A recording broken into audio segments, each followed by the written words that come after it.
Assalamualaikum warahmatullahi wabarakatuh. Salam, Om Swastiastu, Namo Buddhaya, salam kebajikan, salam sejahtera bagi kita semua. Pada kesempatan kali ini, kita akan membahas mengenai akuntansi organisasi nirlaba dan konsep otonomi daerah. Sebelum lanjut, ada pepatah mengatakan, tak kenal maka tak sayang maka tak cinta. Jadi, perkenalkan, saya Sidil Hovifa dan rekan saya ada. Perkenalkan, nama saya Santi. Kami dari kelompok 10 kelas AK22C1 Universitas Pelita Bangsa. Langsung saja ke materi. Di sini kita ada 10 pembahasan. Yang pertama yaitu pengertian organisasi nirlaba, yang kedua perbedaan akuntansi konvensional dengan organisasi nirlaba, yang ketiga karakteristik organisasi nirlaba, yang keempat metode pencatatan organisasi nirlaba, yang kelima pengertian otonomi daerah, yang keenam tujuan otonomi daerah, yang ketujuh prinsip otonomi daerah, yang kedelapan asas otonomi daerah, yang kesembilan landasan hukum otonomi daerah, dan yang ke-10 kesimpulan. Asal yang pertama yaitu pengertian organisasi nirlaba. Organisasi nirlaba adalah organisasi yang didirikan untuk kesejahteraan masyarakat atau untuk organisasi non-profit yang beroperasi untuk memenuhi tujuan amal, pendidikan, agama, dan ilmiah daripada untuk mendapatkan keuntungan. Menurut Tinungki dan Rudi 2014, organisasi nirlaba adalah suatu organisasi yang berasaskan pokok untuk mendukung suatu isu atau perihal di dalam menarik perhatian publik untuk suatu tujuan yang tidak komersil tanpa ada perhatian terhadap hal-hal yang bersifat mencari laba atau moneter.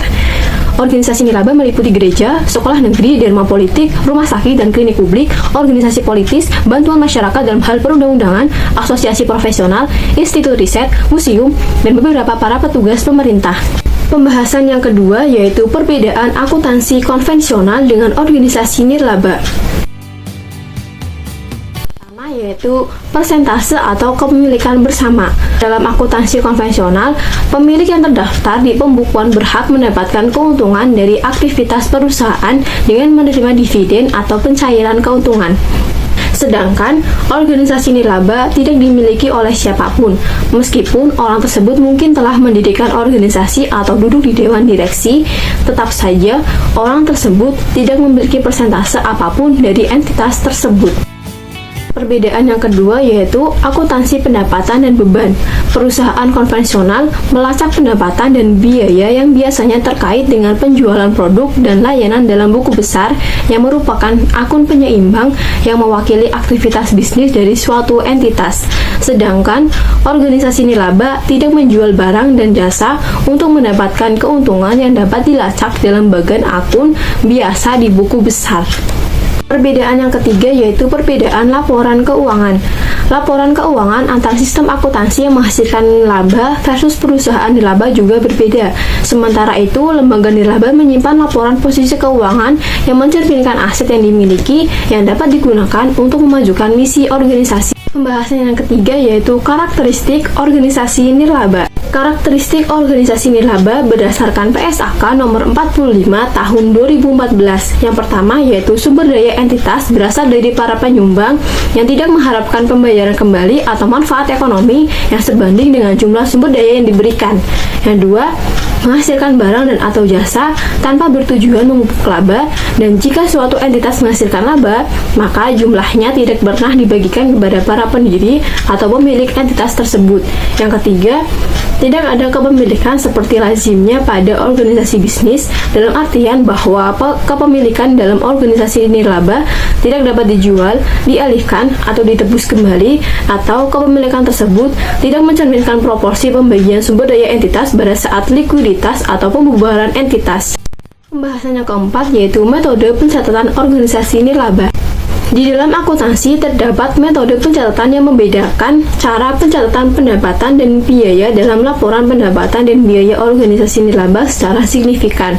Adapun metode tersebut berdasarkan Niswonger DKK tahun 1999 sebagai berikut. Yang pertama yaitu kas basis atau basis kas. Pengertian biaya basis kas adalah seluruh pengeluaran yang dibayar oleh organisasi nirlaba. Dengan demikian, total biaya yang dilaporkan pada suatu periode adalah total pengeluaran yang dicatat pada buku bank organisasi nirlaba.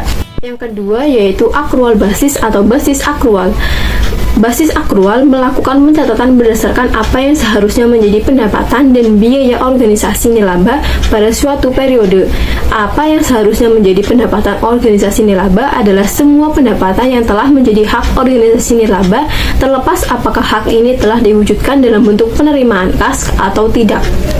Perbedaan antara audit khusus dan umum dalam konteks organisasi nilaba.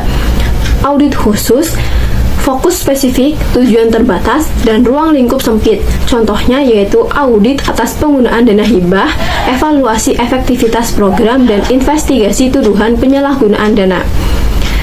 Sedangkan audit umum fokus komprehensif, tujuan luas, ruang lingkup luas. Contohnya pemeriksaan laporan keuangan tahunan dan evaluasi sistem pengendalian internal. Alasan audit khusus dan umum penting untuk organisasi nilaba yaitu yang pertama, peningkatan efisiensi. Audit dapat mengidentifikasi area-area yang perlu ditingkatkan dalam operasi organisasi sehingga dapat meningkatkan efisiensi dan efektivitas. Yang kedua, akuntabilitas. Kedua jenis audit membantu organisasi nilaba untuk menunjukkan akuntabilitas kepada para donor, pemerintah, dan publik. Yang ketiga, mencegah penyalahgunaan dana dan memastikan bahwa dana digunakan sesuai dengan tujuan organisasi.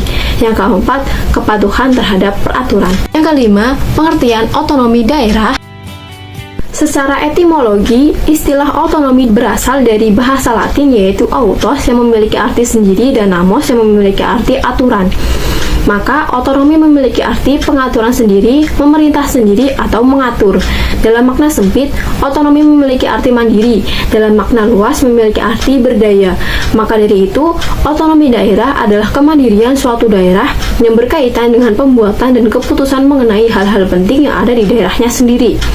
Selain itu, dapat diartikan bahwa otonomi daerah adalah sebuah kewenangan untuk mengatur serta mengurus kepentingan masyarakat setempat yang didasari oleh pelaksanaannya sendiri dan berdasarkan aspirasi dari masyarakat. Selanjutnya, UU Nomor 32 Tahun 2004. Otonomi daerah adalah hak wewenang dan kewajiban daerah otonom untuk mengatur dan mengurus sendiri urusan pemerintah dan kepentingan masyarakat setempat sesuai dengan peraturan undang-undangan. Tujuan otonomi daerah. Tujuan otonomi daerah yang pertama yaitu meningkatkan pelayanan kepada masyarakat, yang kedua mengembangkan kehidupan masyarakat yang didasari oleh demokrasi, yang ketiga mewujudkan suatu keadilan sosial kepada seluruh lapisan rakyat, yang keempat mewujudkan pemerataan daerah, yang kelima pemeliharaan hubungan antara pusat dan daerah yang serasi dan baik, yang keenam menjalin hubungan baik antar daerah dalam rangka menjaga keutuhan NKRI. Selanjutnya ada prinsip otonomi daerah. Prinsip otonomi daerah yang pertama yaitu prinsip otonomi seluas-luasnya, memiliki arti bahwa suatu daerah akan diberikan sebuah wewenang yang dipakai untuk mengatur serta mengurus urusan rumah tangga sendiri. Yang kedua yaitu ada prinsip otonomi nyata. Berdasarkan prinsip otonomi nyata, suatu daerah akan diberikan sebuah wewenang. Wewenang tersebut digunakan untuk mengenai urusan-urusan dari pemerintahan yang didasarkan dari sebuah tugas, wewenang, serta kewajiban yang memiliki potensi untuk terus tumbuh dan berkembang serta hidup sesuai dengan potensi dari daerah tertentu. Yang ketiga ada prinsip otonomi yang bertanggung jawab. Memiliki makna dalam suatu sistem penyelenggara pemerintahan yang harus disesuaikan dan diperhatikan mengenai tujuan dan maksud dari pemberian otonomi. Tujuan yang akan dicapai menurut prinsip ini adalah mampu dan dapat memberdayakan daerahnya masing-masing dalam rangka meningkatkan kesejahteraan dari masyarakat yang luas. Selanjutnya ada asas otonomi daerah. Berdasarkan UU Nomor 23 Tahun 2014 mengenai pemerintahan daerah terdapat 3 jenis penyelenggaraan urusan pemerintahan yang menjadi dasar bagi pemerintahan daerah dalam pelaksanaan otonomi daerah. Asas-asas tersebut yaitu asas desentralisasi, asas dekonsentrasi, dan tugas pembantuan. 1. Asas desentralisasi. Asas desentralisasi adalah sebuah penyerahan wewenang yang dilakukan oleh pemerintahan pusat pada pemerintahan daerah. Pemerintahan daerah memiliki wewenang untuk mengurus daerahnya tersebut secara mandiri. Hal ini berdasarkan dari asas otonom. Yang kedua ada asas dekonsentrasi. Asas dekonsentrasi adalah sebagian urusan dari pemerintahan yang menjadi wewenang pemerintahan pusat pada gubernur. Hal ini dikarenakan gubernur adalah wakil dari pemerintahan pusat pada instansi vertikal di sebuah wilayah tertentu dan atau pada gubernur dan wali kota atau bupati sebagai penanggung jawab dari urusan pemerintahan umum. Yang ketiga ada tugas pembantuan. Tugas pembantuan adalah penugasan dari pemerintahan pusat kepada daerah otonom untuk melaksanakan sebagian urusan pemerintahan yang menjadi kewenangan pemerintahan pusat atau dari pemerintahan daerah provinsi kepada daerah kabupaten atau kota untuk melaksanakan sebagian urusan pemerintahan yang menjadi kewenangan daerah provinsi. Selanjutnya ada landasan hukum otonomi daerah.